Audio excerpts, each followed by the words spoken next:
پہلے سمجھنا چاہیے کہ دعوت کسے کہتے ہیں۔ دعوت یہ دو بنیادی کام ہیں، بھلائی کا حکم کرنا اور برائی سے روکنا۔ دعوت سب سے پہلے داعی کی اپنی ذات کے لیے ہے۔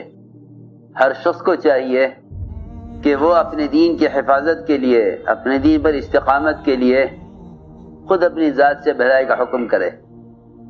بھلائی کا حکم کرو اپنے اندر معروفات کی رغبت پیدا کرنے کے لیے، اور منکرات سے روکو دوسروں کو اپنے اندر منکرات کی نفرت پیدا کرنے کے لیے۔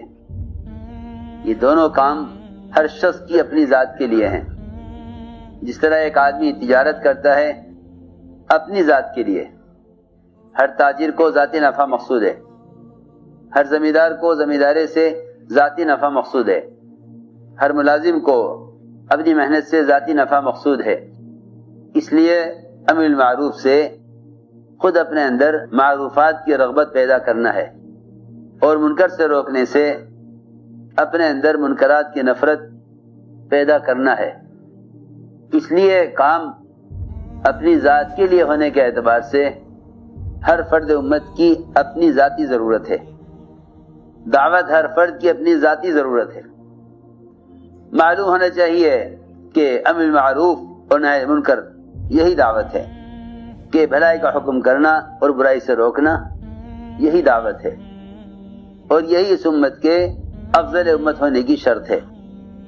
یہی اس امت کے افضل امت ہونے کے لیے شرط ہے کہ یہ فرمایا کنتم خیر امتی، کہ تم خیر امت، افضل امت جب ہو سکتے ہو جب تم بھلائی کا حکم کیا کرو اور برائی سے روکا کرو۔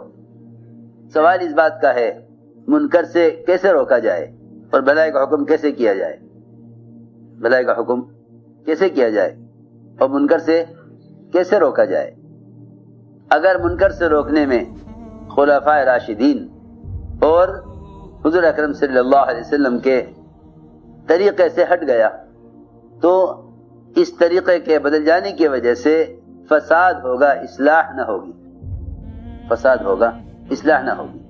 اس لیے کہ منکر سے روکنے کے طریقے اور شرائط اور آداب ان کا سیکھنا بھی ضروری ہے۔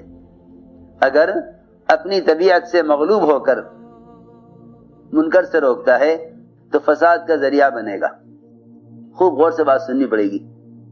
اگر منکر سے روکنے میں سنت کا طریقہ اختیار نہیں کرتا تو اس کا منکر سے روکنا منکر کرنے والوں میں اصرار اور ضد پیدا کرے گا، جس سے اس کی کوشش بجائے ماحول کو درست کرنے کے اور ماحول کے اندر بگاڑ پیدا کرے گی۔ اس لیے فرمایا کہ بھلائی کا حکم کرنا، برائی سے روکنا، یہ تو امت کی نجات کے دو بنیادی سبب ہیں، بشرط یہ کہ اس کو محمد صلی اللہ علیہ وسلم اور آپ کے صحابہ کے طریقے کے مطابق کرے۔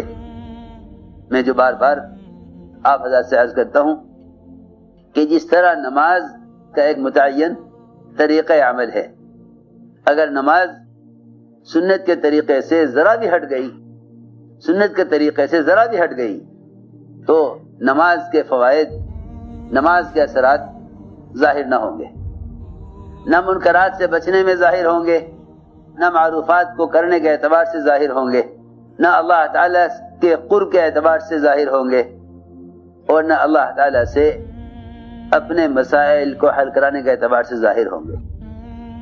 کسی بھی اعتبار سے نماز کے اثرات ظاہر نہ ہوں گے، کیونکہ نماز سنت کے طریقے سے ہٹی ہوئی ہے۔ جس طرح عبادات سنت طریقے سے ہٹ جانے کی وجہ سے ان کے اثرات ختم ہو جاتے ہیں، اسی طرح دعوت کے سنت طریقے سے ہٹ جانے پر اس کے فوائد، اس کے اثرات ختم ہو جاتے ہیں۔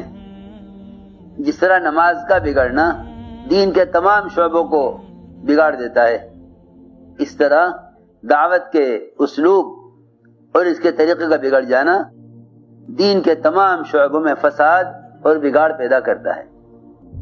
دعوت کے اسلوب اور اس کے طریقے کا بگڑ جانا دین کے تمام شعبوں میں فساد اور بگاڑ پیدا کرتا ہے۔